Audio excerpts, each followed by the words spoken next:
peegel on siis nõgus peegel ja nõgusal peeglil asus siis peegelpind kummal pool kerapinda, kas sisemisel küljel või välimisel küljel? Nõgus peeglil, eks ole, siseküljel. Ja olgu nõgus peegel või kumerpeegel, me pidime selle joonistamist alustama millest? Ei, me pidime kõigepealt märkima ära selle peegelpinna kumeruse keskpunkti. Ilma selle keskpunktita me ei saa ega tohi peegelpinda joonistada. Me saame küll, aga siis ei ole meil temaga mitte midagi pihta hakata. Ja täiendame nüüd seda keskpunkti ühe sirgega. Ma kohe varsti avan teile selle sirge sisu, aga et joonistame siis sirge, mis läbib seda peegli kumeruse keskpunkti ja nüüd sätime siis malli selliselt, et see 90 kraadi jääks sellele sirgele. Või noh, kui me joonistame sirkliga, et siis proovime sättida selle peeglit tähistava kaare selliselt, et see joon siis poolitab peegli. Ehk siis sama palju peeglit jääb ülespoole joont kui allapoole. Ja tõmbame siis paralleeli meie poolt kirjeldatud läätsega. Selle läätsel oli peatelg. Nimetame siis seda telge, mis siis läbib keskpunkti ja poolitab peegelpinda siis meie peegli peateljeks. Ja laseme nüüd siis sellele peeglile langeda selle peateljega paralleelsetel kiirtel. Ehk siis võtame ühe kiire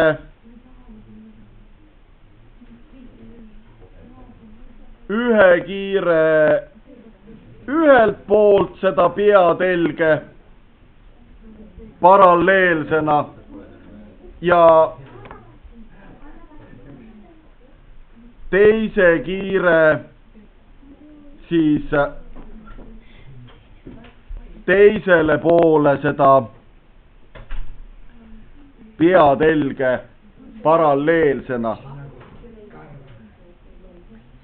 Ja võib-olla ongi parem, nii nagu mul siin juhtus, tegin seda siis meelega, et üks kiir on natukene sellele teljele lähemal ja teine kiir on natukene kaugemal, aga kui sul nad juhtusid olema ka sama kaugel, siis tuleb see joonis meil täpselt sama hästi välja. Nii, mida me pidime siis esimese asjana tegema, kui me tahtsime kiire käiku joonistada? Ja millest me kraadid mõõdame? Ristsirgest. Eks siis ikkagi esimese asjana peame me konstrueerima ristsirge ja siin tuletan siis meelde seda, et ristsirge joonistamiseks sain ma kasutada selle peegli raadiust. Nii et nurk, mis jääb langeva kiire ja ristsirge vahele, on langemisnurk. Mina mõõdan ära oma langemisnurga, sina mõõdad ära enda oma. Meie langemisnurgad ei pruugi olla ühesugused. Minul on 39 kraadi, sinul tõenäoliselt ei pruugi see 39 kraadi olla. ja nüüd peame, eks ole, selle sama 39 kraadi joonistama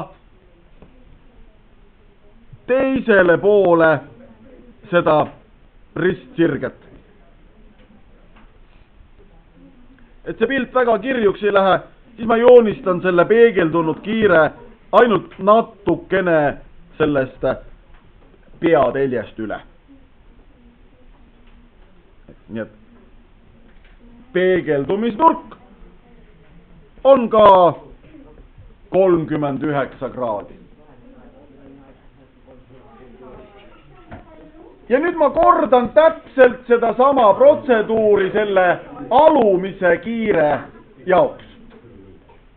Täpselt seda sama, mida ma tegin ülemise kiire puhul, teen ma ka alumise kiire puhul. Ehk siis kõigepealt joonistan langemispunkti ristsirge, kasutades selleks raadiust.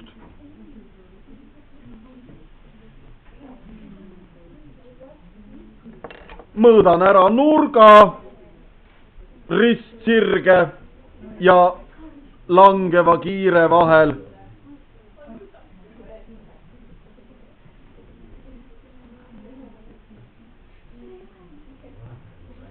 $23 kraadi tuli mul see nurk. Sul jällegi ei pruugi ta tulla 23, vaid tuleb tõenäoliselt teistsugune. Ja nüüd on siis tegelikult meie joonistamise täpsuse test.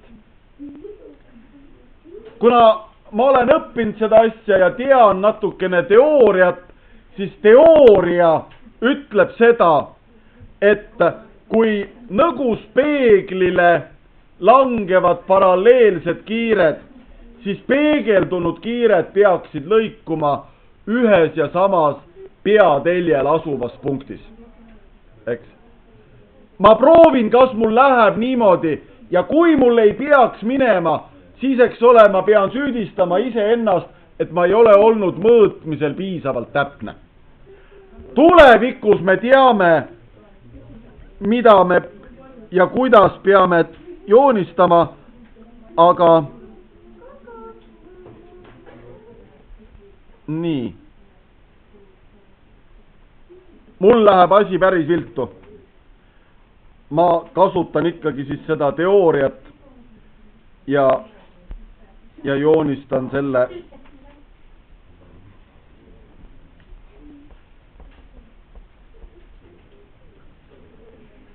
ja mis te arvate, kuidas me võiksime siis nimetada seda punkti peateljel, kus need kiired lõikuvad?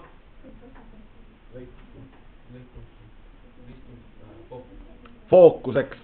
Nii nagu meil olid läätsedel fookused, nii on meil tegelikult fookused ka peeglitel. Ehk siis nõguspeegli fookus on punkt peateljel, kus siis lõikuvad peateljega paralleelselt langenud peegeldunud kiired. Õpetaja, kui mul ei läinud kokku, et ma pean kõik ära kasutama. No, mul ka ei läinud.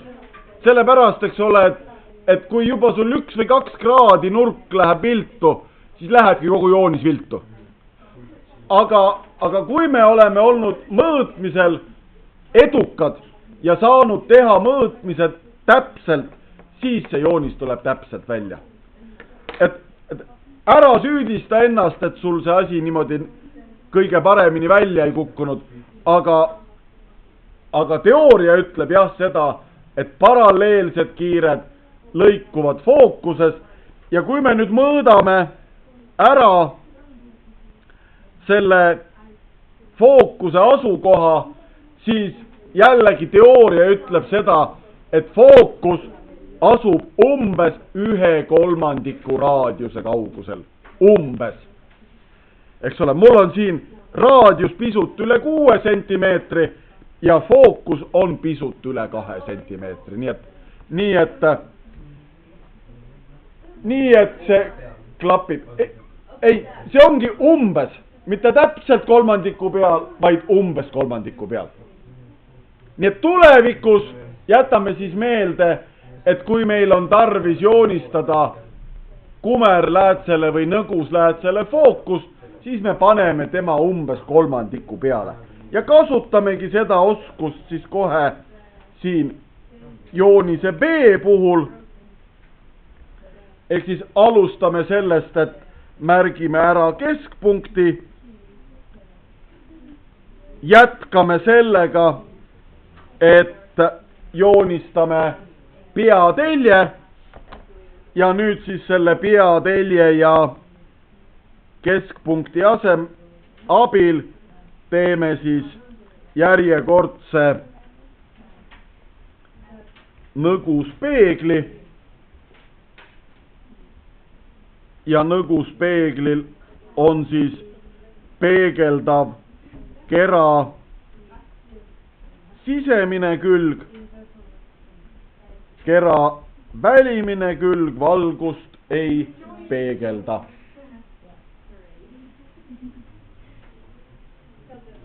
Ja nüüd peame jälle joonistama siis peegelpinnaga ristuva kiire käigu.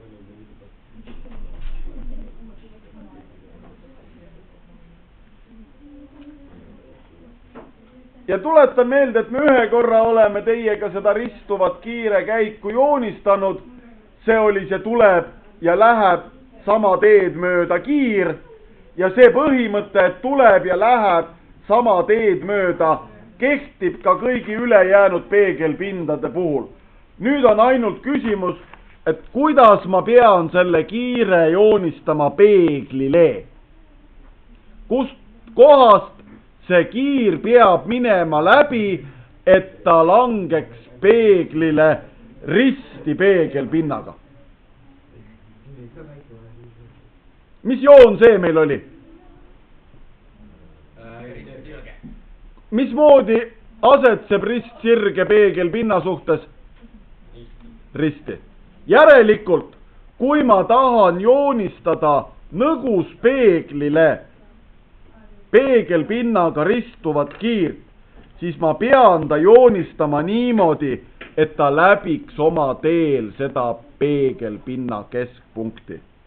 Ehk siis kui ma joonistan kiire peeglile nii, et ta tuleb läbi selle keskpunkti, siis on ta risti peegelpinnaga ja mis temaga siis seal peegelpinnal juhtub? Pöörab ennast ümber ja tuleb tuldud teed pidi tagasi.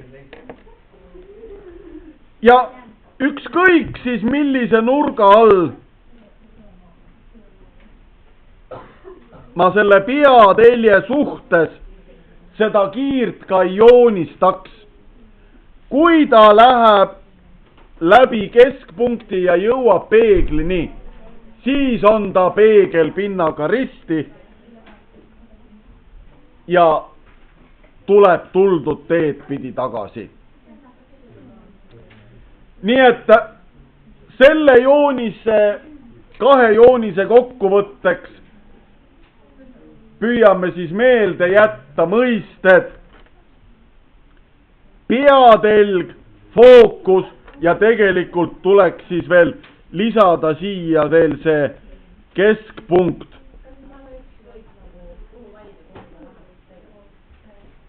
Kui ta tuleb läbi keskpunkti, siis ta tuleb alati tuldud teed pidi tagasi. Eks? Nii et nõguspeegli joonistamisel on siis olulised 3 asja. Need on siis keskpunkt, fookus ja neid ühendav sirge peatelg. Ja kui meil need on joonisel antud, siis tegelikult ei ole meil malli vähemalt nende 2 tüüpi kiirte joonistamisel isegi tarvis.